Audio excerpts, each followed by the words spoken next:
Okay, hello Math 90 students. This is the lesson for March 23rd during the corona outbreak. We're going to start rewriting quadratic trinomials in factored form. So the last video we covered how to factor out a GCF in many of these. Now we're going to look at factoring trinomials when they're written in standard form, which is y, there we go, which is y equals ax squared plus bx plus c. So these a, b, and c are just the coefficients in front of these terms. We're going to begin by doing a little warm-up where we're trying to find two numbers whose sum is a certain thing and product is another thing. So 2 and 3, they sum to 5 and they multiply to 6. We're going to try and do these for these 10. So I encourage you to pause the video and try it yourself. I'm going to now go ahead and assume that you tried. So numbers that add up to 10 and multiply to 24. One method here is to list the factors of this number because really there's like infinitely many integers that could add up to this, and especially if you include negative numbers, whereas there's only a finite number of factors that 24 has. And you can start with 1 and 24, 2 and 12, 4 and 6, and you can stop when you find the ones that add up to 10, which I did. 6 and 4 add up to 10, multiply to 24. So that's my answer.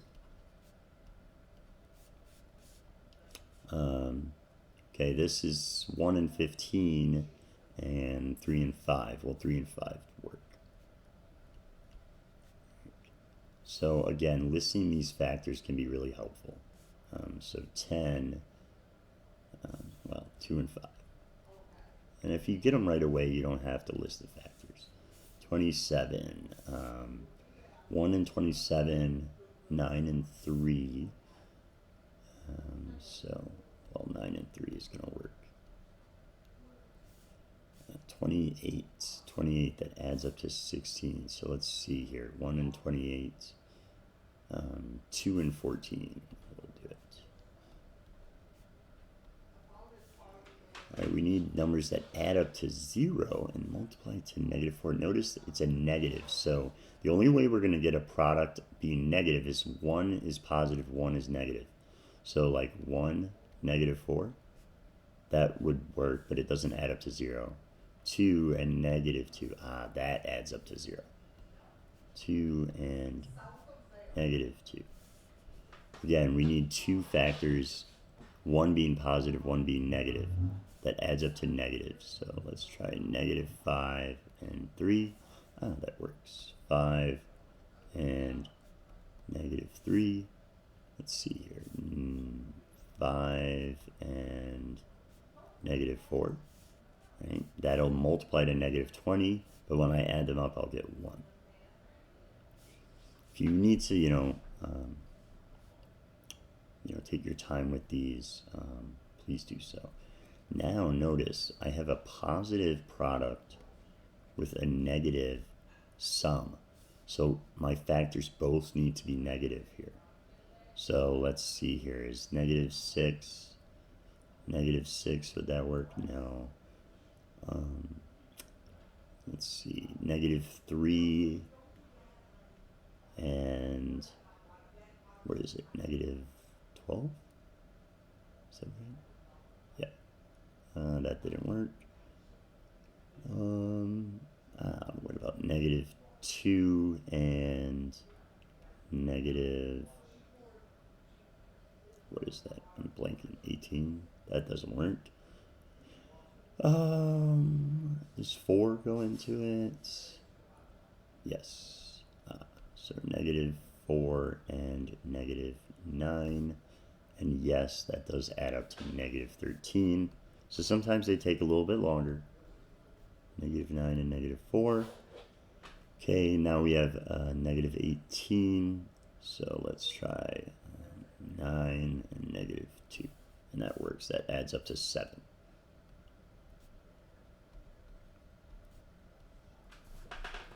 All right, good. So I really hope you paused the video and tried those on your own. Let's look at number 2. So compare the quadratic functions written in standard form and factored form. How do you think you can write a quadratic function in factored form without finding the zeros first? I'm going to give you a hint. What we did up here is we didn't do this for no reason. This somehow is going to help us when we factor. And you might take a moment, pause the video, think about this. But, you know, maybe when you've given it some thought, you're going to notice that these two numbers multiply to 2 and add to 3. Again, here, negative 3, positive 5, multiply to negative 15, and they add up to 2. So values, I know, I'm almost done. Values multiply to the C value and add to the B value. And remember, these are values in the factored form. And we've kind of discussed the difference, you know, between factored form and standard form. Good. All right, so now we can try one on our own. So we have p of x is equal to x squared minus 3x minus 10. And we want to put this in factored form. So we're going to look for two numbers that, or whose product, let's see if I can erase this. Check that out. Two numbers whose product, that means multiply, product is negative 10, and sum is negative 3. And I think this was actually in our table. Was it? Maybe not. Well, negative 10, we want to multiply to. So let's do negative 5 and positive 2. And then you put the x's in. And if it's positive 2, you can put that positive there. The x's go in. And if you were to distribute this, I challenge you guys to distribute this out and make sure that you get this function that we started with. What would be the purpose of expressing the function in its equivalent form? Well, we're going to find out this, but it's going to give us different key features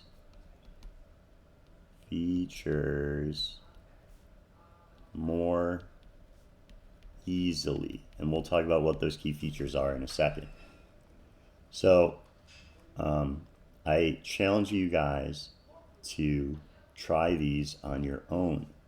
I'm going to assign A, C, and E on your own. Please take a picture of it and submit it to Google Classroom, or you can email it to me. I'm going to work on f of x. So I want numbers that multiply to negative 8. So I'm going to list the factors of negative 8. So negative 8 and 1, 8, negative 1, 4, negative 2, and negative 4, and positive 2. And which ones add up to 7? These ones. So this will factor to x plus 8. Notice how that 8 shows up, and x minus 1. Good. Next one. And you can kind of go quicker. Now notice, I want these to add up to something negative. So I want the factors to be negative, and it's going to be negative 4, negative 1. So x minus 4, x minus 1. Good. And lastly, this is important. Try and think of this as this 0. This 0 is the b value, but if you wrote it like this, it would be the same. So I want numbers that add up to something 0. This is kind of a challenge one. That's why I wanted to do this with you guys. So factors of -9 that add up to 0 is going to be 3 and -3. And this is going to be x plus 3, x minus 3. Good. And notice I challenge you again to distribute this out and confirm that you get what you started with, x squared minus 9. We're going to find out that this is actually called the special case. It's called difference of two squares. We'll talk about that in upcoming videos. Again, A, C, and E are your kind of homework to do. All right, now let's start talking about why we're doing this. So to find the zeros of a function, we're going to set y equal to 0. That's going to be our first step. Set y equal to 0 after we write it in factored form. So really step 0 is put in factored form, set y equal to 0, and then